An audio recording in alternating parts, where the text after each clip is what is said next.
When you're fed up with fighting food and your body, join us here.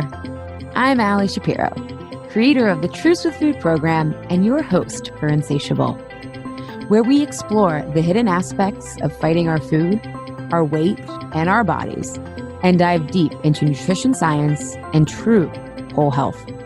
Fair warning, this is not your parents' health care. This is a big rebel yell to those who crave meaning, hunger for truth, and whose lust for life is truly insatiable. Believe me, freedom awaits. Have you ever had a colleague, family member, or friend who smoked and was agitated close to their smoke break, or if they otherwise couldn't grab a cigarette? Or you may know someone who struggles with alcohol and has trouble resisting a or many drinks. Perhaps you have similar feelings, but they are directed towards cookies, chips, or other kind of carbs. We haven't labeled the staples of the American diet as an addictive substance for many reasons. On one hand, our agricultural policy and food production that revolves genetically altered crops that produce cheap carbohydrates represents a bigger lobby and more electoral votes than tobacco, whose powerful lobby allowed cigarettes to be marketed as a healthy way to relax and safe for years, including by doctors, despite widespread evidence to the contrary.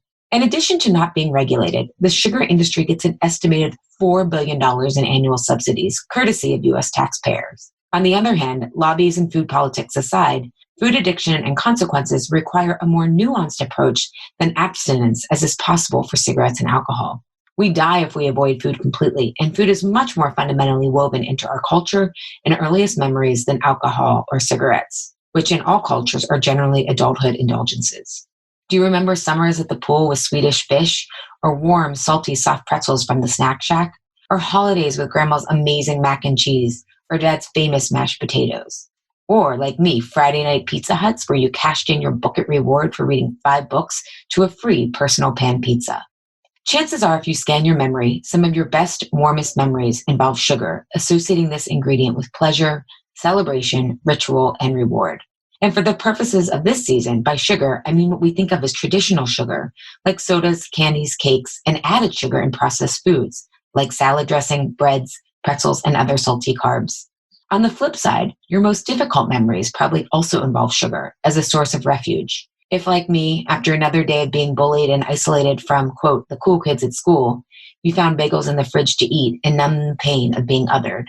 Or right before a spinal tap to see how far your cancer had spread, your parents took you to the pancake house to try and bring some sort of comfort during the scariest health scare you've ever had. And who can forget Snackwell's, a dieter's low-fat bonanza where we thought we could eat the whole box because it was low-fat, not realizing that all the sugar was making us hungrier and hungrier. Sugar has comforted most of us when we were isolated, in the midst of chaos, or for many of my clients, it was a lift when being emotionally neglected. Food companies methodically and relentlessly advertise to make us trust sugar and let these processed foods into our lives in a way not only without a warning label like cigarettes, but actually in a way we now come to seek out. As a result, what was once only used in a way that we use spices today, a little dab will do ya, is now the staple of our collective diets. And while now it's recommended to limit sugar, food companies didn't create but can capitalize on our Puritan, Christian, and capitalistic narrative of sacrifice equals reward, to ignore the mind-body connection and the need for emotional intelligence and agility. Adding insult to injury, we as taxpayers are paying to make ourselves and the environment, which is degraded immensely with our monoculture agriculture focused on sugar, corn, soy, and wheat that will be processed into sugar, unwell. We're subsidizing ecological collapse and the resulting pandemics like coronavirus. The decline of our personal and environmental bodies has led to an overtaxed healthcare system that was never designed for the chronic diseases, which in large part driven by our food supply and its consequences. In this season 11 of Insatiable, we will look at how we as individuals and a collective can go to sugar rehab, physically and emotionally. We will explore how we arrived here, root causes of sugar addiction, if sugar is really addictive, and can we eat it moderately, and how we can move forward with sugar in its proper pace in our life, and what does that look like for you. Without further ado, let's enter sugar rehab together.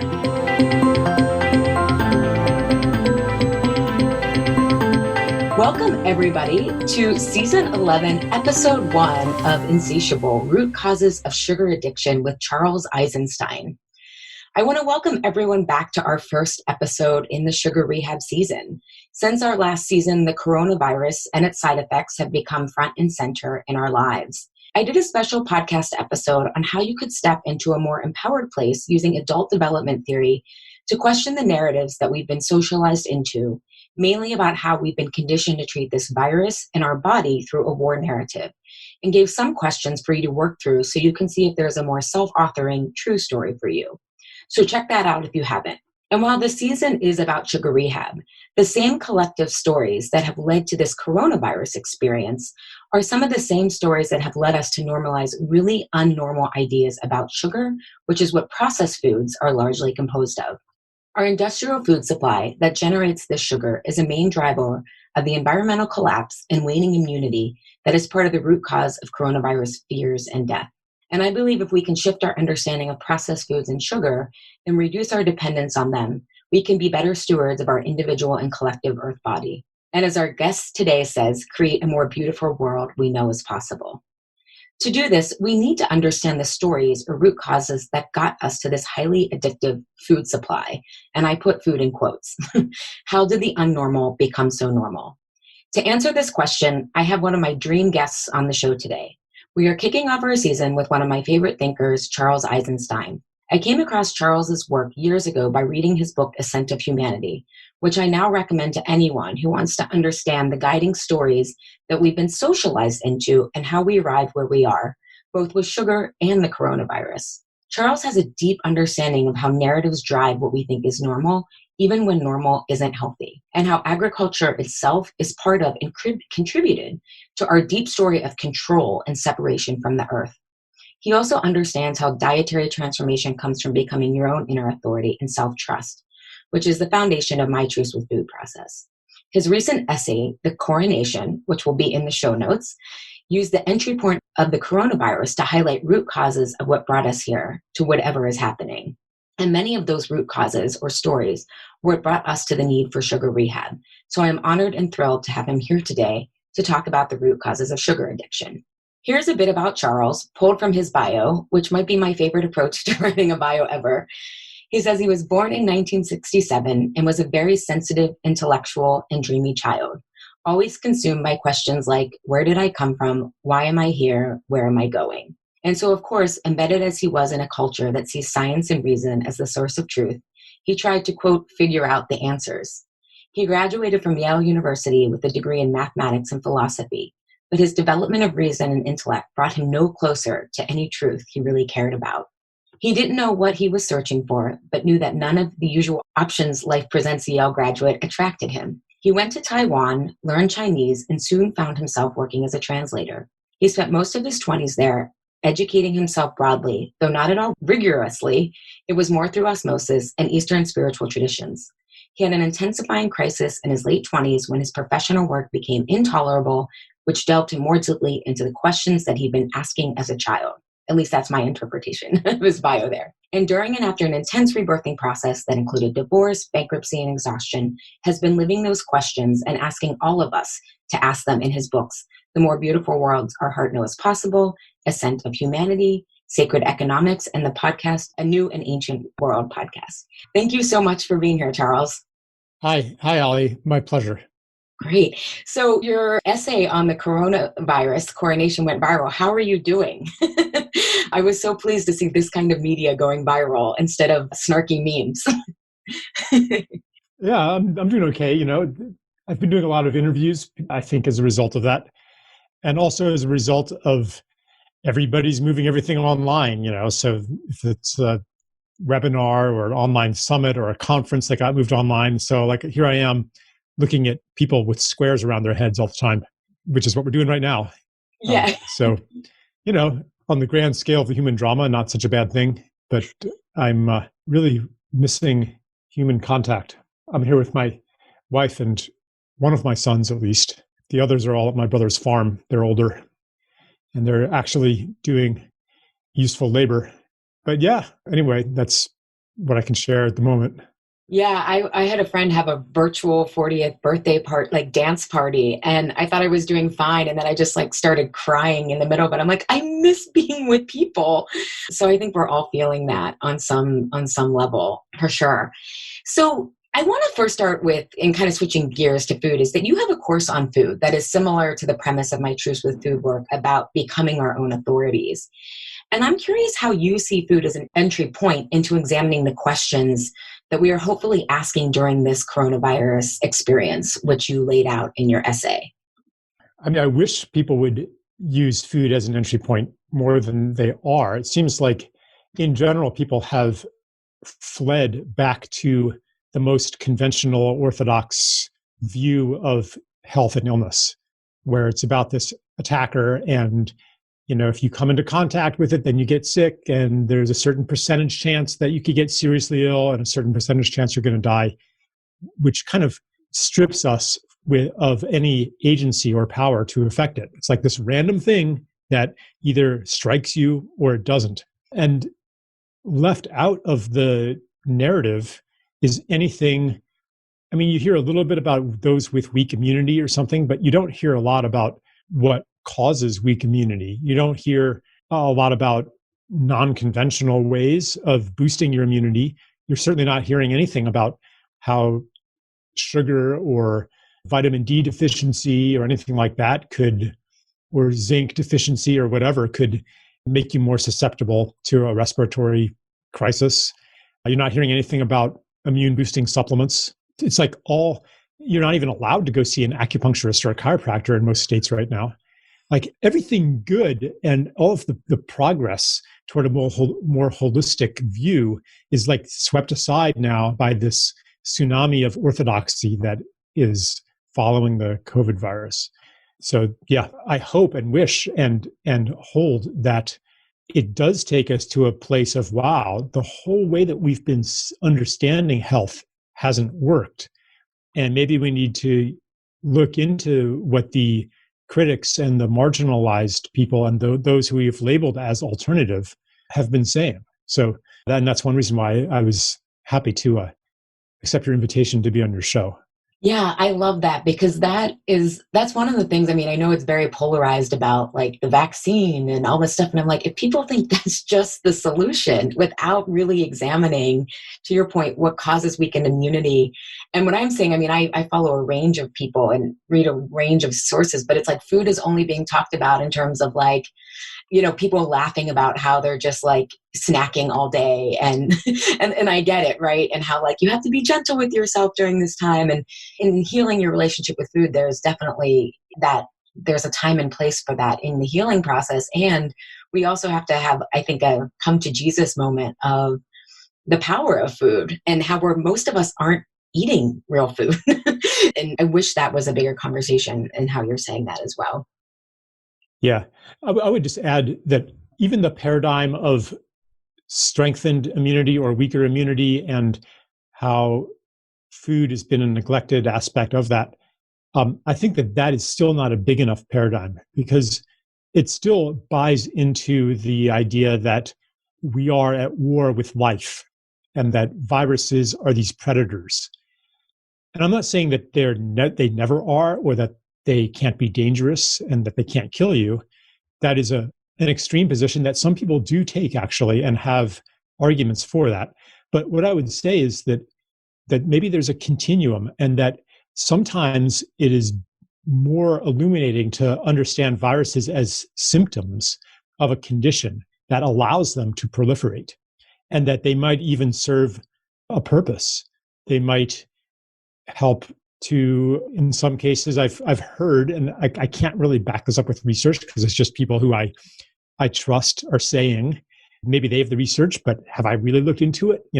But like how maybe certain viruses, Epstein-Barr, for example, binds to heavy metals, and maybe many people have had the experience of getting the flu and feeling better after the flu than you did before, because maybe it helped you clean out some junk, it burned it off with fever, or all the snot, coming out, like is helping you excrete something. Like maybe viruses and bacteria and other things that we see as attackers, maybe they aren't or aren't always attackers. Maybe they are helpers in some people or most people. Maybe they get out of control in some people, but maybe they can be helpers that help us actually cope with circumstances that are not ideal, including the dietary circumstances. Like maybe if you eat a lot of sugar, you need to get a cold sometimes. In Chinese medicine, they might say, the cold helps you clear out the damp, cold energy that the sugar brings in. Like maybe our bodies are wise and the world provides us what we need to heal. And I'm not saying that's the truth, but it is something I would like us to look at, to really put on the table the whole lens of us versus them when it comes to disease. I love that you said that. That's what I talked about in this special podcast episode I did about how the battle narrative makes germ theory really work, right? So if you believe that we are at war with life and our bodies and these viruses, then of course you will believe germ theory, which says, like if you literally look up in Wikipedia, germ theory says like these bacteria and viruses invade the body, right? Like they're using war, versus terrain theory or germ terrain theory has a much different narrative guiding what the same people are saying the same things, right? But the narrative really guides how we make meaning. And that's what I wanted to ask you is, why do you work at the story level? I mean, you're using the word paradigm or this completely different perspective at viruses. And I'm curious why so much of your work is devoted to unearthing these narratives and stories that are guiding us. Yeah, it's because the social world, the political world, the economic world is generated or undergirded by the meanings and stories and narratives that we weave. These are not real, like corporations, governments, laws, money, property. These are not real except for the agreements that we hold about them. And those agreements are embedded in the stories we tell about the world and about ourselves. They create so much of what we experience as real. And they're what we use to make meaning of the world, to make sense of the world. And then once we inhabit a certain narrative or a certain worldview, or you could use many words, a paradigm or a set of beliefs, they reinforce themselves. Because if you come across a data point or have an experience or hear something from somebody that doesn't fit the story that you inhabit, that you've constructed, or has been constructed for you, I mean, this is a co-creation among culture of humans in a culture, then you're not going to really even, likely you'll reject that data point. You'll be highly skeptical of it. So these stories have an immune system of their own, basically, that keeps out anything that would disrupt them, including perhaps the truth. So they can be, and maybe the story works really well at a certain time and place, or in a certain phase of your development, in a certain phase of your life. The story can be personal. Here's who I am. Here's what I do. Here's why. Here's what's important. These are not bad to have these stories. They hold us and they carry us. But then at some point, they begin to break down. They have served their purpose and they become restrictive and blinding. And they keep out important truths that are necessary for us to expand into the next step. So I think that this is happening today with COVID-19, that the story that you mentioned, the germ theory, and including the story of what to do about germs and what they are and how they work, like all of this is excluding what we really need to know. It's baffling to me. Well, it's not baffling, but it's significant that, for example, I just came across like the Canadian Health Authority. I can't remember what it's called. They have on the official website, they have, paragraphs debunking, quote unquote, that vitamin D has anything to do with immunity, that vitamin C has anything to do with their recommendations are 400 whatever IUs per day or something like that.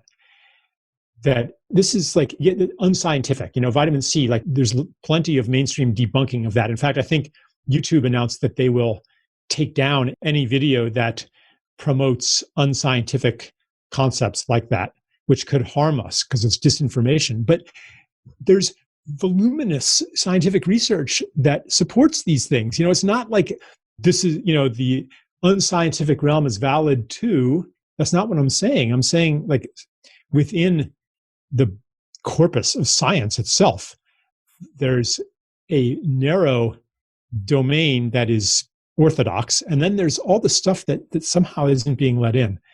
So that's the power of a story. It can keep out what we need the most. And that's why I'm interested in the stories that we tell us and why we tell those stories. Otherwise, I could provide all the data points to somebody to try to convince them that I'm right. But if I'm not aware of the story that they're holding, then I'm just going to seem like a raving lunatic because I'm rejecting reality itself. It seems like I must be crazy to, like, don't you understand science? Don't you know that the CDC website says that? So part of the story is that the authorities are trustworthy. That's the story too. If you hold that story, then anybody who contradicts them is going to seem like an idiot. So that's a bit of why I've gone into the world of story and just layer after layer, like the story that medical authority is trustworthy.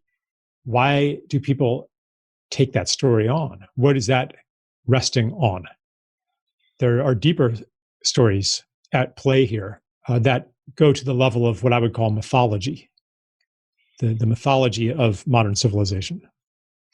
I love that there's so much that you said. One of the theories that influences my work is immunity to change. And Dr. Robert Keegan and Dr. Lisa Leahy, they're in the adult development school, but they literally describe our stories as an emotional, psychological immune system. And you just explained such great concrete terms of how it keeps out the very information we may need, and also what we're going to need, I think, to do to actually come together and make substantial, meaningful change from this. And I think what's interesting that you said is the deep mythological stories, right? Why do we trust authority? Why do we think science is monolithic?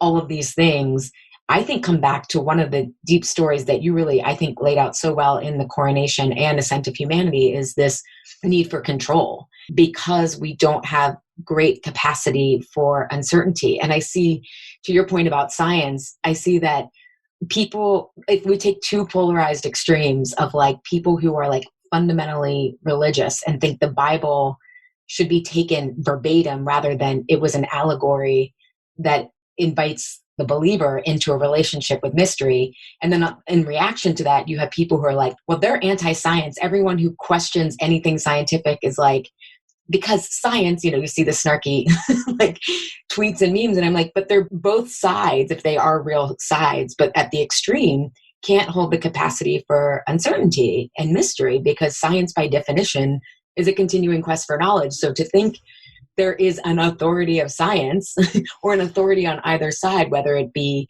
the religion you believe in or science, we have lost increasingly over, I think, the centuries, lost the capacity for uncertainty, which then enables this story of control to almost cannibalize itself. Yeah, I mean, I don't know if we've lost the capacity to hold uncertainty. Well, decreased never it. Had it. Oh, yeah, okay, maybe we never had it. I think we've decreased it.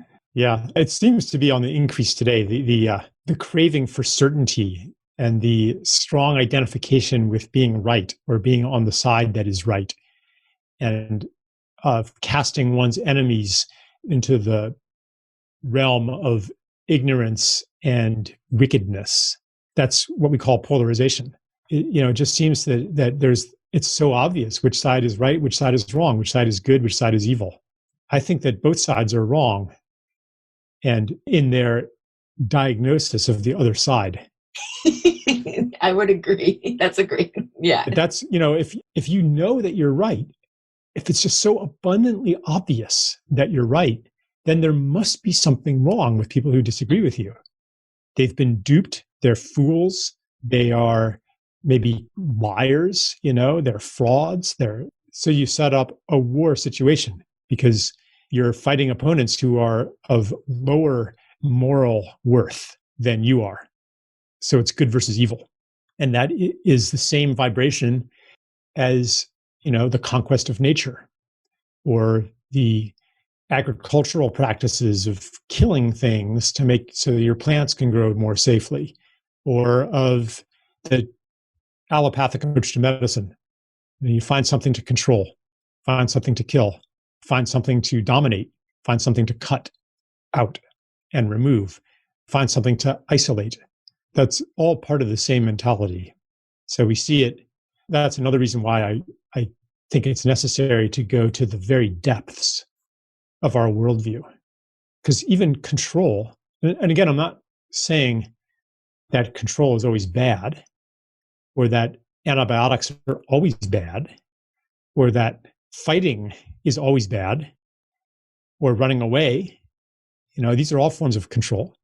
But when we inhabit a worldview that casts everything into us versus them, good versus evil terms, then we over-apply control and fighting and domination to situations where there are other ways that might be much more effective to handle the situation.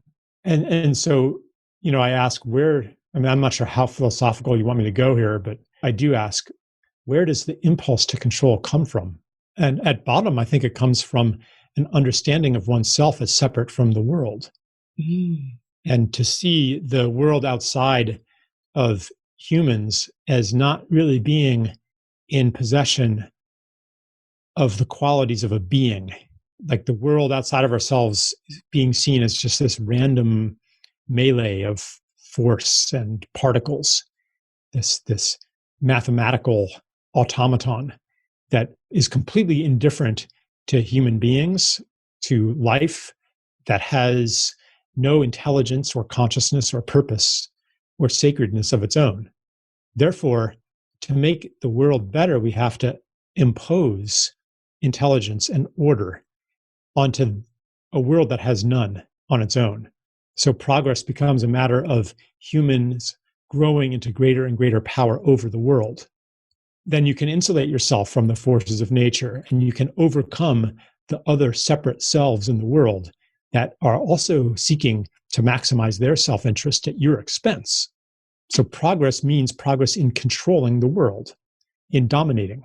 It's baked into the cake when you understand self as separate. And this understanding of self is breaking down in many, many realms, including medicine, where just like the most basic example is that we now understand, or should understand, that our cells are composed of a lot more than human cells, but 10 times more bacterial and fungal cells, and Lord knows how many viruses that are zipping around between the bacteria and the fungi and the human cells, transmitting information. All these little exosomes, and vesicles, and like all these little packets of DNA that are buzzing around all there. Like this, it's like this seething community of life that is contained within our bodies and outside of our bodies too, in constant communication. So we're not these separate individuals, even in a biological sense, and we cannot achieve health by imagining ourselves to be separate and trying to cut ourselves off from the world of life, which is one reason why I'm pretty skeptical about all this hand washing and social distancing. What's that going to do when our immune systems no longer suffer a challenge? And what's it going to do when we're not in constant interchange with the genetic world and the chemical world and the bacteriological world and the living world? Like this conceit that we can be separate in isolation, that we can be healthy in isolation, in separation, is not going to lead to health. It's going to lead to a more precarious semblance of health. So yeah, anyway, I'll let you talk. Yeah, no, I had so many like light bulb moments about how this separation story translates into the micro decisions that people then feel like they have to make, right?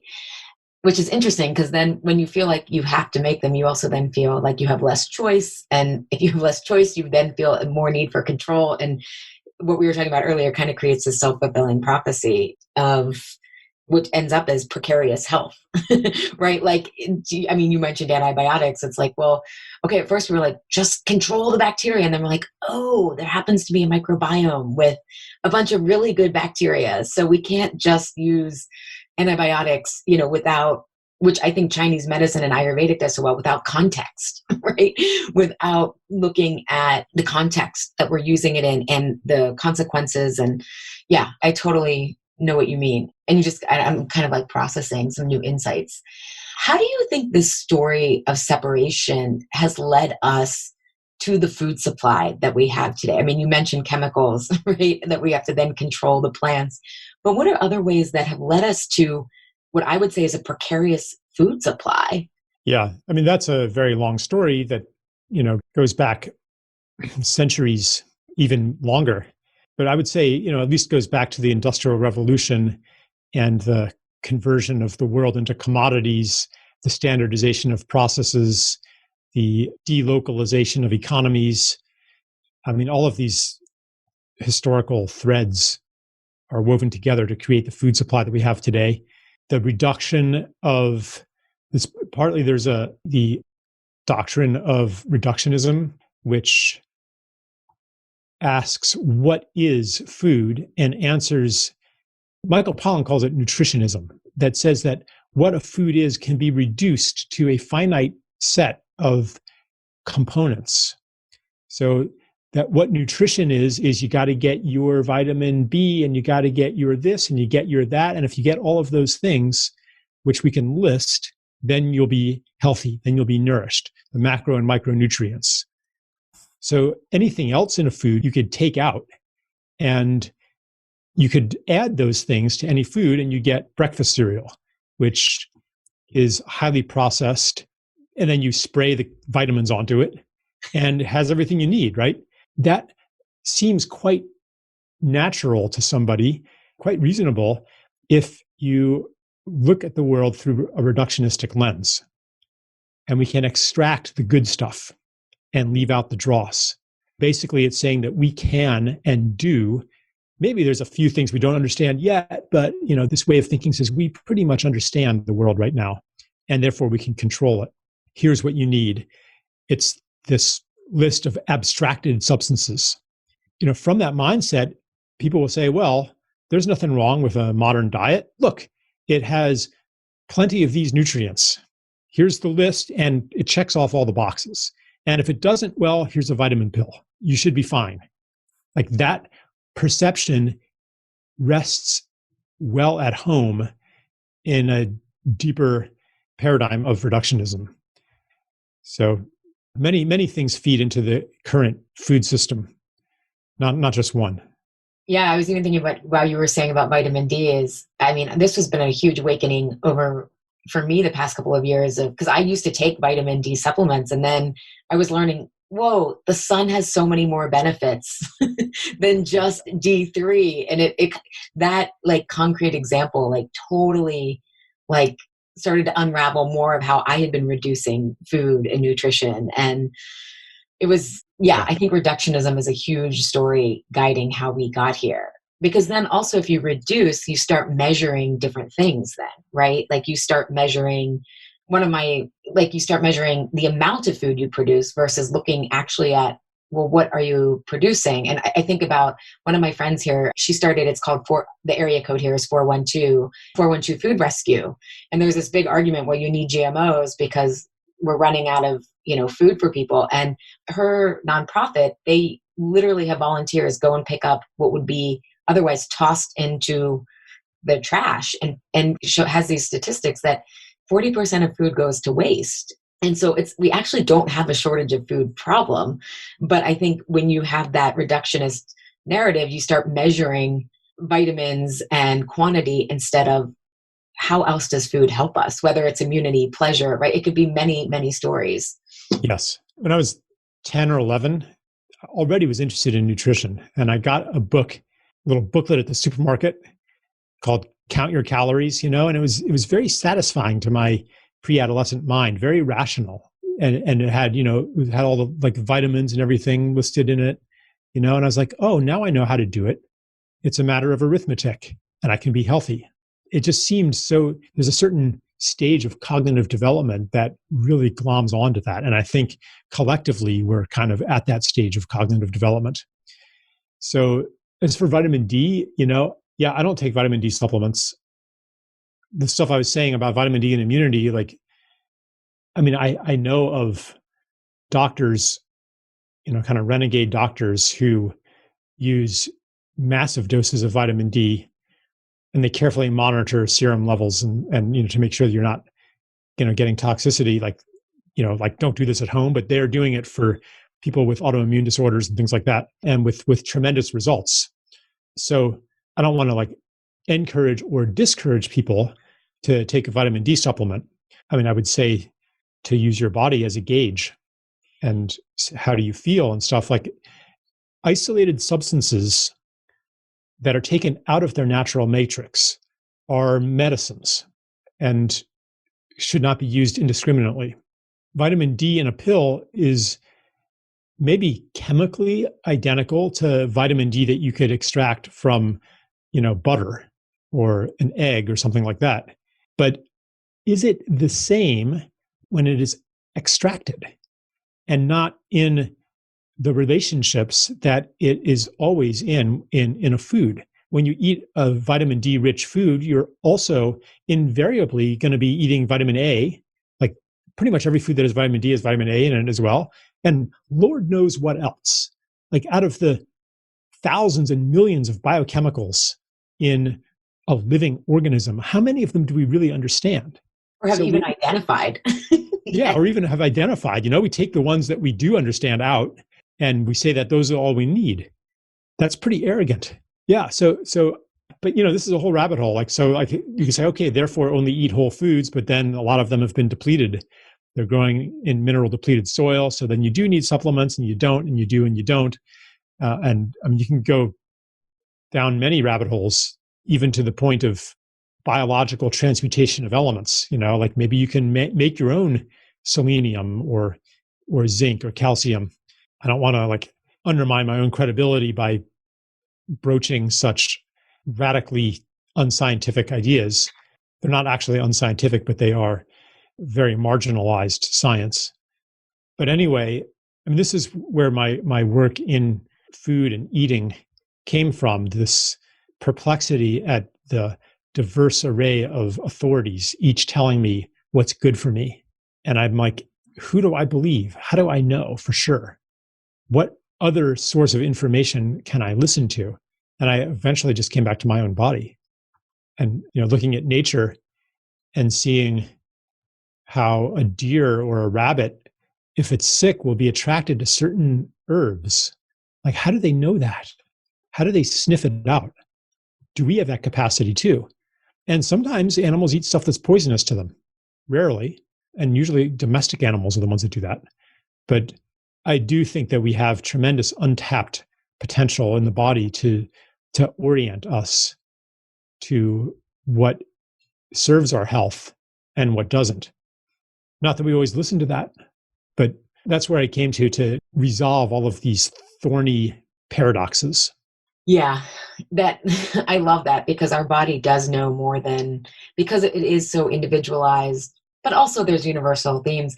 I'm curious, what is your history with sugar bin or processed foods? Do you think you just had a natural interest at 10, or what do you think gravitated you towards that? Because the reason I like food is I feel like it's this invitation into all these other bigger issues and questions, because it relates to the body and the relationship, and how we eat, I think, is a metaphor for how we live. But I'm curious what got you into it. Yeah. I don't know what got me into it. I was just maybe it was my, kind of autism spectrum mind at age 10, that loved numbers and counting things, and that, who knows why we walk the paths that we do. I really don't know the answer to that. Maybe there's a little bit of the, it was a realm, as I got older, that I could control. I could control what I put into my body. And this is what happens a lot in the kind of nutrition food world. We tend to think that we could solve all of our problems by changing our diet, by making our diet better. That's it. The story of the man looking for his lost key. No. He's looking around, walking back and forth, and a passerby comes and says, "Hey, did you lose something? And are you looking for something?" And he said, "Yeah, I lost my house key. Can't get in." He's like, "Oh, I'll help you look for it. So where were you when you last had it?" And he's like, "Well, I was right over there under those trees." And he says, "Well, why aren't you looking over there under the trees?" He says, "Well, it's much too dark over there. I'm going to look here under the streetlight." So for me, figuring out what was wrong with my diet, that was looking under the streetlight and thinking that the answer to my problems would be found by eating a better diet, eating a different diet. Oh, maybe it's raw foods, oh, maybe it's macrobiotics. Oh, maybe it's nourishing traditions. Maybe it's paleo. It might be one of those things, but it might not be. That might be a total diversion. So I think that just to answer your question, there was a certain comfort zone for me in making it all about what I ate. When in fact, my diet has been always quite healthy. I mean, there was a phase where I probably ate too much sugar and didn't listen to my body in other ways. But for me, to think too much about diet right now is a little bit narcissistic. It's a little bit how healthy do you want to be? What's health for anyway? I think if you're healthy enough to do what you're here to do, then you should be putting your attention on something else. Yeah. I think some people struggle with the disordered eating, and it feels like they have to get that done first before they have to quote fix the food. And at least in my work, it's no, we have to figure out why you want to be healthy for. I always say it's okay, that's the car, but where are we going? We need. So I totally get that. But I think it's similar to when we were talking about who's the authority. Why do we trust authorities? I see, at least in my work, I try to get people to unlearn what the authorities have told them and to come back to, this is actually like a boot camp into being your own authority. And not even boot camp is like a war metaphor, but this is an invitation into kind of reclaiming that innate wisdom that I think we had before food companies marketed to us, before our food supply became so addictive, before we were introduced into that story of separation, that obviously no one was saying this is a story of separation. They were saying, eat your Cocoa Puffs, Yeah. There's a kind of an innocence back then. I remember when I was a kid, there was a bit of this, wow, what amazing product are they going to think of next? If it was on the supermarket shelves, it must be fine. Yeah.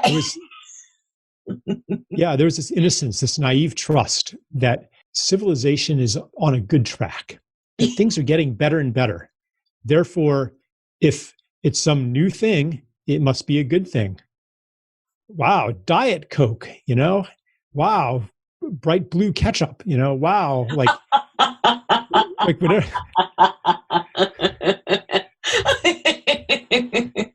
It's amazing. Look what humans can do. and this trust in progress, this trust in technology, and this trust that the government is going to protect us from bad things. So the integrity of government, the integrity of medicine, the integrity of the food industry, this innocence has eroded over my lifetime. Maybe some people still basically trust whatever they can buy in the supermarket, but certainly a large segment of the population across the entire political spectrum. I mean, there's as many right-wingers who eat organic food as there are left-wing people. Well, and my parents are friends. They were, the man unfortunately passed away, but they were, quote, very liberal and into GMOs. And I was like, I don't understand that, Well, there's a certain kind of liberalism now that basically is quite orthodox. Okay. And basically science is on our side against the religious fundamentalists and the creationists and the, anti-abortionists and those who think that God says that women belong barefoot and pregnant. And so we're on the side of science, which is progress. and that's liberal and they're conservative. Like there is a certain part of liberalism that is like that, which is very different from like the hippie rejecting authority, question authority. And those are the ones who eat organic food. Like originally it was the hippies. It was left-wing dropouts, who were actually conservative. Like to go back to the land was actually right. Conservative, but they were the radical lefties. I mean, this is where all this, like, where does the continuum start? Right. So yeah, everything is upside down now. Yeah. Well, we're going to take a word from our sponsor, and then we're going to be back because I want to figure out what story we need to start telling so that we can fix this. So we'll be right back. Are you ready to take action from this insatiable season and experience what it's like to be free of sugar cravings? Enter Freedom from Cravings, a 5-week live group coaching program that starts right after Memorial Day. If you've ever wondered why you can eat healthfully but still have a 3 p.m. crash that sends you, even more frequently in our quarantine times, to your cabinet for chips or peanut M&Ms, or why you can be good all day and then overeat popcorn or coconut ice cream while watching Netflix at night, Sugar Rehab will show you how sugar cravings are a biology game, not a willpower or discipline game. Generic advice from magazines or nutrition experts doesn't take into account your unique biology and history. You need to learn where you fall on the vegetarian, Mediterranean, paleo continuum to learn what healthy and good foods are for you. This will help to prevent sugar cravings, no white knuckling required. Rehab programs for other forms of substance abuse focus first on the detox portion to free the body from chemical dependency before delving into the emotional and spiritual reasons for addiction. Likewise, in Freedom from Cravings, we'll focus on the physical and chemical dependency elements of food to clear the way for subsequent work and focus on the deeper-seated issues that may make you turn to food. I'll be personally guiding you through experiences and experiments to determine what your biology needs are to not only prevent sugar cravings all day and at night, but to also feel satiated, focused, optimistic, and energized. Be prepared to be surprised and redefine what healthy means for you and your body. Registration for Freedom from Cravings runs May 18th through May 25th. Save $50 if you register by May 22nd. Enter coupon code EARLYBIRD to save $50. Sign up at AliShapiro.com to get on my list so you don't miss out on the early bird savings or this live program that I only will run once this year. All right, I am back here with Charles Eisenstein, and we were talking about this story of progress and blue ketchup that just had me laughing hysterically. It makes me think of when I lived in Philadelphia, I did like this morning segment on NBC, and I brought on a green smoothie. This is when I was first starting my career, and the woman kind of made fun of the color. And I was like, but we think electric blue Gatorade is normal? And like, she just didn't like respond because I was like, this, as we were saying about even how we describe conservative liberal, everything's upside down. So we've normalized electric blue Gatorade, but a green vegetable drink is crazy.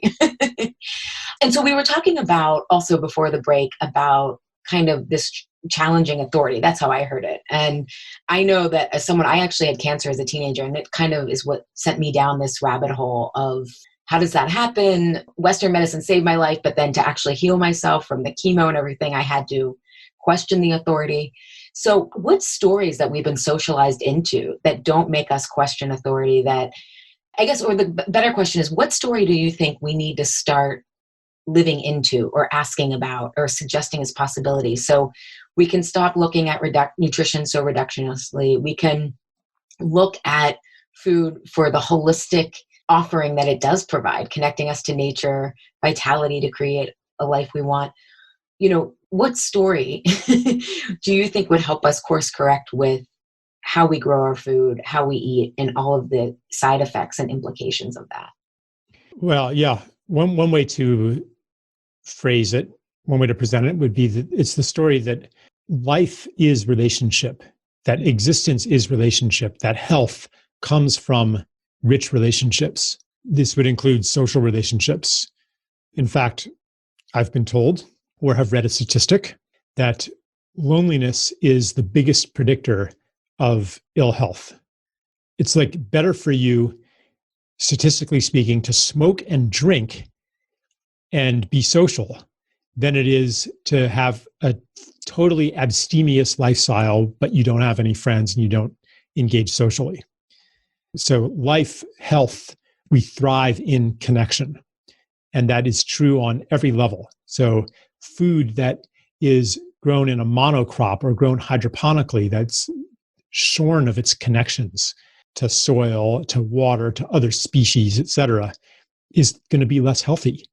People who are stripped of their connections to soil, to place, to microorganisms, et cetera, are going to be less healthy.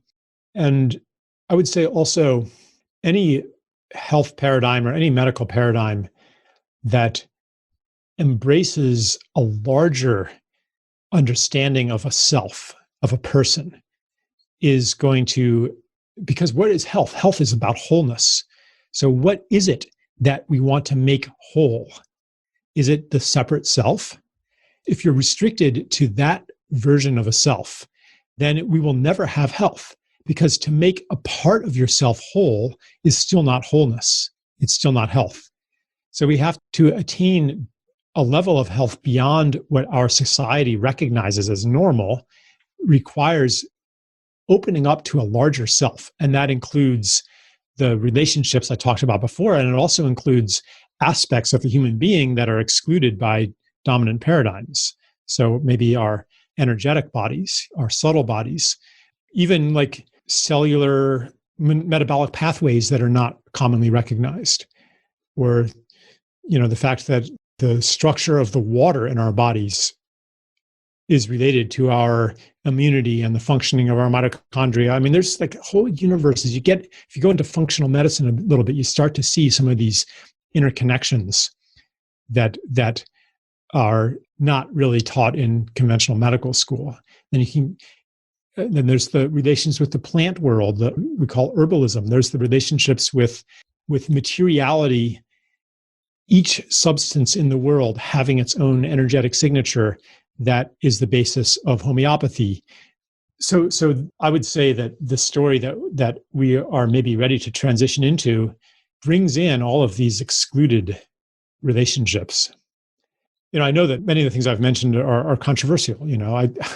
Yesterday I want to heal my eyesight. When I turned 40, I started to have to go like this to read, to pull my head back a little bit, just like, wow, I'm getting old.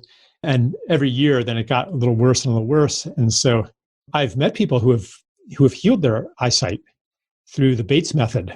And Bates was a ophthalmologist who practiced in like the 1920s and cured thousands of patients using these eye relaxation and retraining techniques of many, many visual problems. And he had a whole theory underneath it and trained people, and people have taken it up. And there's like thousands and thousands of people, maybe more, have benefited from those techniques. So I'm looking for some eye exercises to do. Exercise isn't quite the right word. It's more of retraining habits of tension in the muscles around the lens. Anyway, so I look Wikipedia. The Bates method is an ineffective like it's just like this hatchet job. If you look up any alternative medical thing on Wikipedia, it'll tell you it's, fraudulent. So I guess this goes back to the immune system of the dominant story. The only reason I mentioned that is it's kind of on my mind because I looked it up yesterday, but here's official reality. If we are going to transition to anything different than we've already known as normal, then we have to question official reality, which is the same as questioning authority. So, and I think people need to understand that even I see the parallel of monoculture farms with monoculture medicine. I mean, I've talked about it a couple of times here on the podcast, but Andrew Carnegie, I'm in Pittsburgh. I mean, they created this Flexner report. He had this buddy and basically wanted to try to industrialize and scale medicine and shut down the Bateses of the world and indigenous people and people who were doing homeopathy. And, so now we assume that like, oh, everything is standardized and reduced to this. And this is how all scientists think. And it's like, no, to me, I want to go. I mean, again, I think Western medicine has its place, but I think people need to understand that there are plenty of schools of thought of scientists. And unfortunately, with how funding's going, it's going more and more only towards pharmaceuticals. But that doesn't mean that there aren't entirely different paradigms that are true. So I just kind of wanted to plug different paradigms, because you even mentioned functional medicine, and functional medicine totally helped heal a lot of the IBS and depression that I had from chemotherapy. But I actually, at 40, I was told that I was like infertile and couldn't get pregnant. And I actually had to use like one step further than functional medicine, but I worked with a naturopath who helped me see that even functional medicine is trying to correct away what the body is doing, versus like homeopathy is kind of removing the impediments. And she helped me get pregnant on my own after like Western medicine was like, you need to do donor egg and IVF. But it was this further quote unquote fringe that has brought me back to what I love the name of your podcast, A New and Ancient Story. I'm like, this is so new to me, but this is what ancient people and traditions have been using in terms of plant medicine, and just actually just removing what's impeding the body, not having to even correct the body. I don't know, but it's just kind of a plug for the fringes, I guess. Mm-hmm. Yeah. And not everything on the fringes is useful or accurate or true. Right.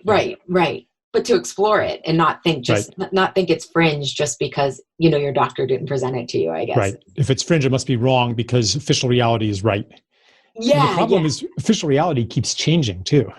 Mm-hmm. 100 years ago, official reality said that the biggest problem facing humanity was genetic degradation, and it prescribed as a remedy mass sterilization of the inferior people.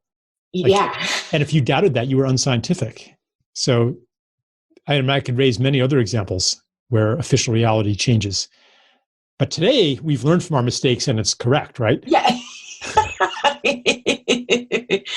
Yeah, exactly. Meanwhile, you look at, because I had a son in October, and my husband is a little bit more, I don't want to say conventional, because he's not, but like as we're making health choices for him and everything, I'm like, look, if normal children were like prospering and their health was great, I would just go along with whatever, the resource center, the community metro health that we go to. And I love them. They're working with us on how we want to do this. But I was like, look at the statistics. Like, how can people just say like, we figured it all out when you look at children's health in terms of asthma and just so many learning disabilities and all this kind of stuff. So it's just, I want people to question like the food supply, normal, all of that kind of stuff. So I'm glad you brought that up. Yeah. One thing too that I've heard you say that I think is really, it was such a powerful metaphor for me in remembering this interconnectedness, was you talked about the organs of Gaia, and I love that metaphor as, wow, we are in our own bodies, but we're also within Earth's bodies, and how we can, I had to go grocery shopping yesterday. We had no food in the house. And I was just like standing in the freezer aisle at Whole Foods, and I was just like, I don't know the people who grew this frozen food. Like, and I just had this moment of like, I have to like work harder at doing local food supply, because that nourishes the organs of Gaia more than these vegetables that I'm probably buying from California that have been shipped, so I don't know. I think thinking about the organs of Gaia helps me start to shift how I even make food decisions, because you look at the holism rather than just, is it organic or not? When we know that organic has been, now we have biodynamic. It's like industry is always trying to capitalize on what the consumer now knows is important, and then do as least little as possible to get there. Yeah, right. Organic food, commercial organic food is basically less bad. Yeah. Yeah. When I have a choice, I buy organic food over conventionally grown food. But yeah, compared to getting it from a local farmer, it's just totally, it's a poor compromise. Biodynamics, a different story. That's, coming from Rudolf Steiner, and it embraces an understanding of an inspirited world where the land is alive. Or regenerative agriculture also is tapping into that spirit. So the consciousness is rising.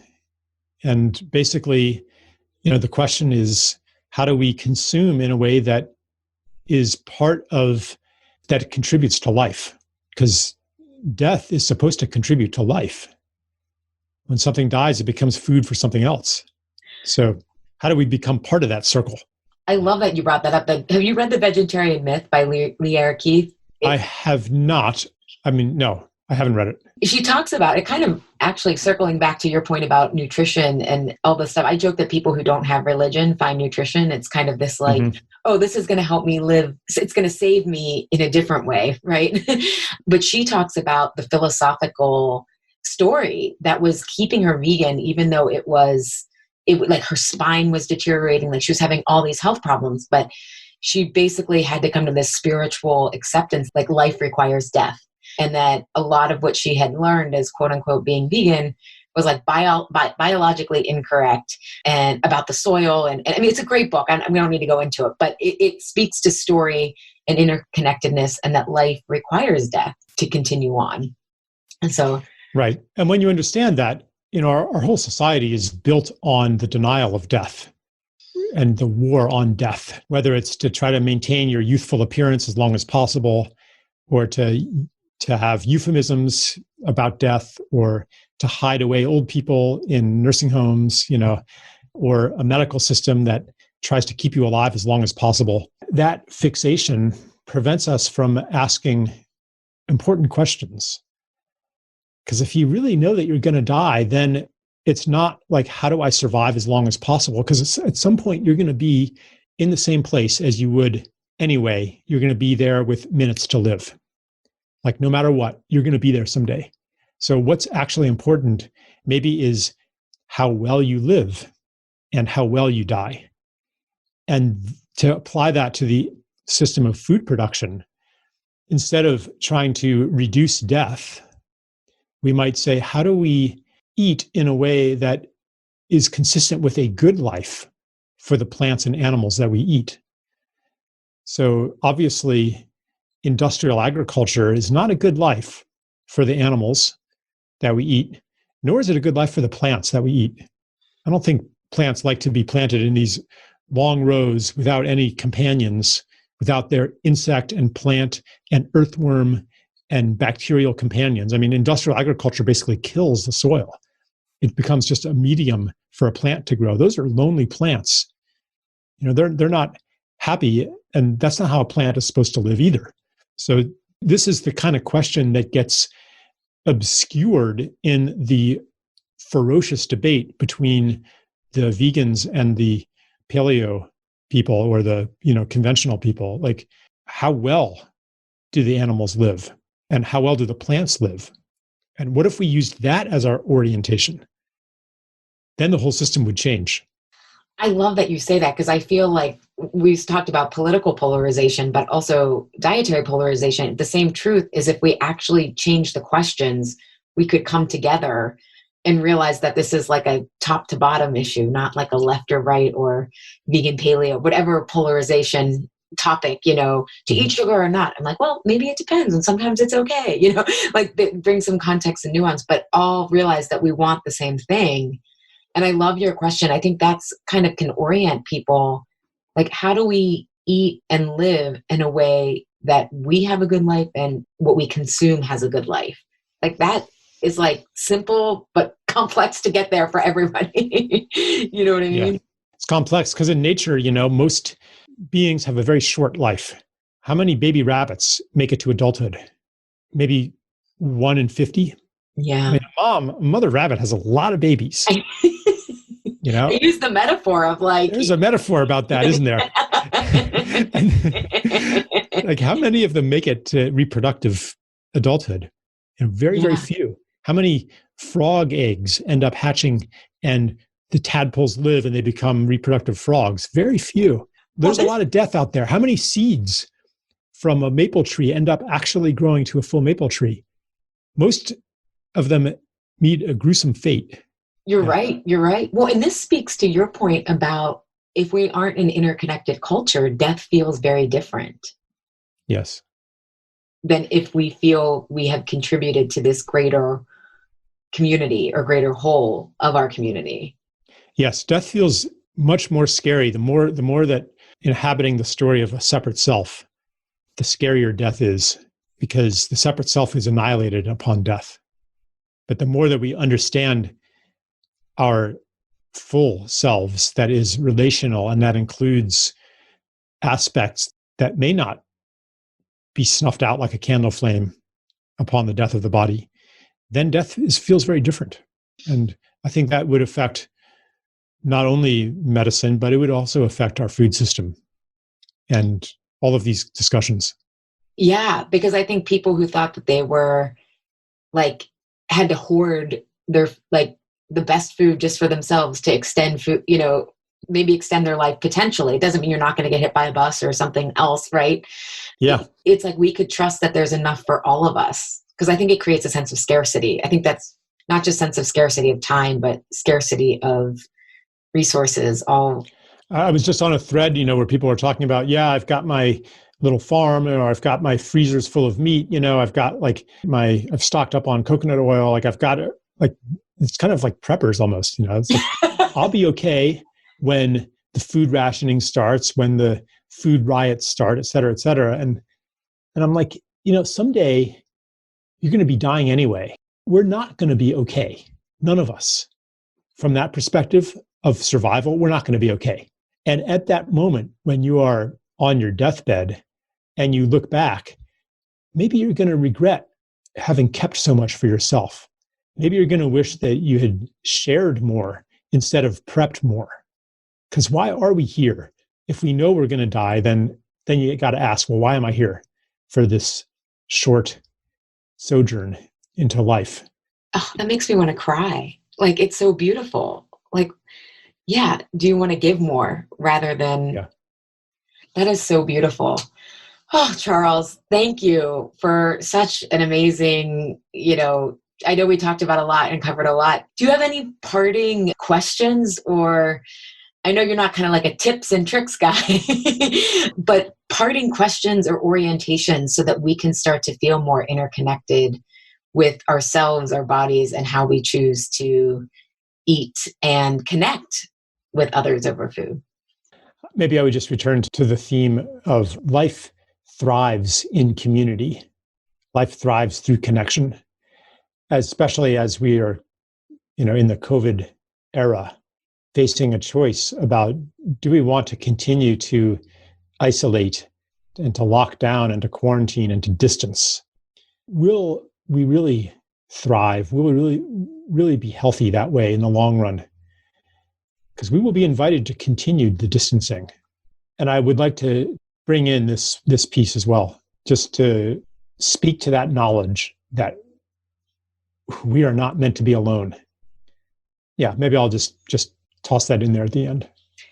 I love that. That is the guiding, I think, truth to a more beautiful world. I love that you say that, how you say that we know is possible.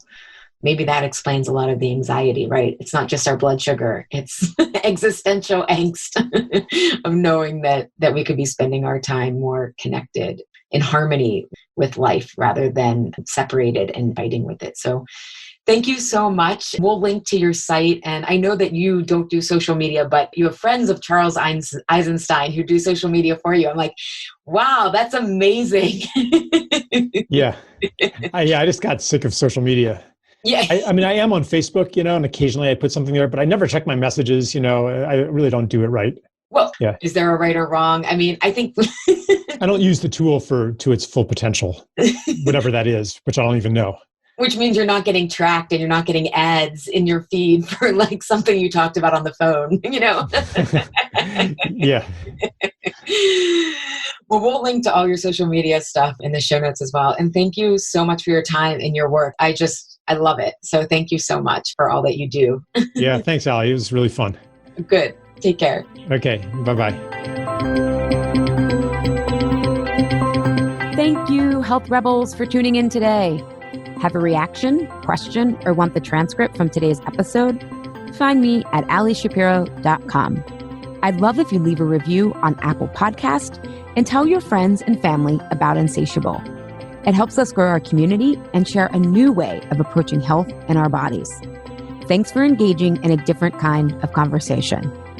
And remember, always, your body truths are unique, profound, real, and liberating.